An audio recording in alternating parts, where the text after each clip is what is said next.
미국의 대통령들은 선거 때마다 늘 끝없는 전쟁을 끝내겠다고 약속합니다. 그런데 이상하죠? 그 약속과는 반대로 왜 미국은 여전히 전 세계 분쟁에 깊이 관여하고 있을까요? 왜 전쟁을 멈추지 못하는 걸까요? 윌리엄 하통과 벤 프리먼의 책을 바탕으로 오늘 그 질문의 답을 한번 파헤쳐 보려고 합니다. 자, 이 문제를 이해하려면요. 먼저 이 숫자부터 봐야 합니다. 1조 달러. 감이 오시나요? 정말 상상도 안 되는 이 돈이 바로 미국이 매년 국방에 쏟아붓고 있는 예산입니다. 이 책은 말이죠. 그 답을 바로 돈의 흐름에서 찾고 있습니다. 저자들이 전쟁 기계라고 부르는 스스로를 계속해서 먹여 살리는 거대한 시스템이 그 배후에 있다는 거죠. 좋습니다. 그럼 지금부터 이 전쟁 기계라는 거 대체 정체가 뭘까요? 한번 제대로 파헤쳐 보죠. 아마 군산 복합체라는 말 많이들 들어보셨을 거예요. 1961년에 아이젠하워 대통령이 퇴임하면서 경고했던 바로 그거죠. 근데 저자들은요, 지금은 그때랑 차원이 다르다고 말합니다. 훨씬 더 진화해서 미국 사회 전체의 거미줄처럼 얽혀버린 거대한 네트워크, 바로 전쟁 기계가 되었다는 겁니다. 근데 여기서 정말 아이러니한 게 뭔지 아세요? 보통 냉전이 끝나면 평화가 오고 군비 지출이 줄 거라고 생각하잖아요. 그렇죠? 그런데 정반대였습니다. 보시는 것처럼 이 시스템은 바로 그 시점 이후에 오히려 폭발적으로 성장해서 오늘날의 거대한 전쟁 기계로 진화한 겁니다.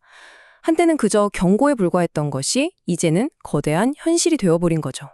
그렇다면 이 거대한 돈잔치에서 진짜 이익을 보는 건 과연 누구일까요? 책에서는요, 바로 소수의 거대 방산업체들을 지목합니다. 1990년대 대대적인 통폐합을 거치면서 원래 50개가 넘던 회사들이 지금 보시는 이 5개의 공룡 기업, 이른바 빅5가 된 거예요. 그리고 바로 이들이 오늘날 시장을 완전히 장악하고 있습니다. 이들의 사업 모델이 뭔지 이 인용구 하나가 정말 적나라하게 보여주는데요. 그러니까 이 사람들한텐 전쟁이나 분쟁이 비극이 아니라 말 그대로 사업 기회인 거예요. 책에 따르면 업계 최고 경영자들은 이렇게 세계 분쟁이 어떻게 자신들의 실적에 도움이 되는지 전혀 숨기지 않는다고 합니다. 자, 그럼 여기서 진짜 궁금해지는 게 있죠.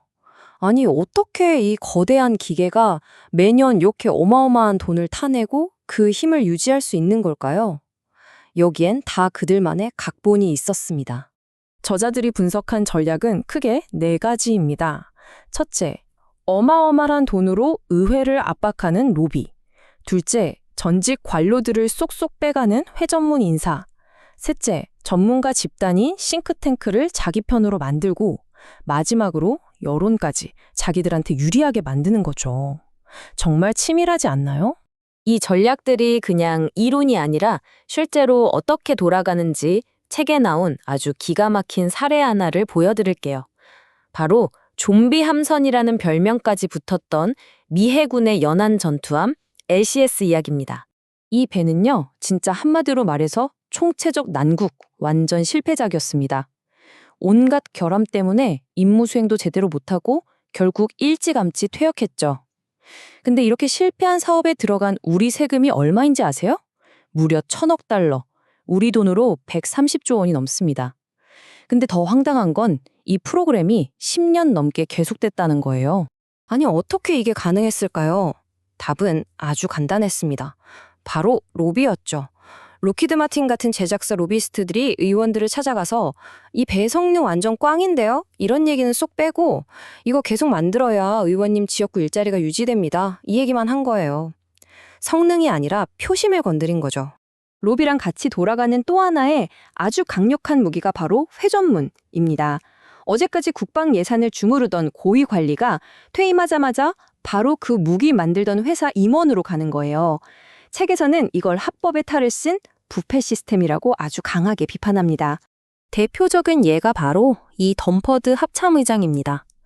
F-35 전투기 같은 핵심 사업을 총괄하던 군대의 최고 인물이잖아요. 근데 전역하자마자 F-35를 만드는 로키드 마틴 이사가 된 겁니다. 공직에서 쌓은 고급 정보랑 인맥이 과연 누굴 위해 쓰였을까요? 뭐 더 말할 필요도 없겠죠. 심지어 이 파트타임 자리 연봉이 32만 5천 달러였다고 합니다. 자, 그런데 전쟁 기계의 영향력은 여기서 끝나지 않습니다. 이번에는 언론과 전문가 집단, 그러니까 싱크탱크를 어떻게 구워 삶는지 M1 에이브럼스 탱크 사례로 한번 보시죠. 우크라이나 전쟁이 한창일 때였어요. 갑자기 언론에서 이름만 되면 알만한 전문가들이 나와서 M1 탱크를 우크라이나에 보내야 합니다 하고 막 한 목소리를 내기 시작하는 거예요. 이걸 보고 있으면 저게 진짜 정답인가 보다 싶게끔 그런 분위기가 만들어졌죠. 그런데 말입니다. 최근 이 전문가들 발언 뒤에 숨겨진 연결고리를 찾아냅니다. 바로 그 전문가들이 속한 싱크탱크 대부분이 M1 탱크를 만드는 바로 그 회사, 제너럴 다이내믹스의 후원을 받고 있었다는 거죠.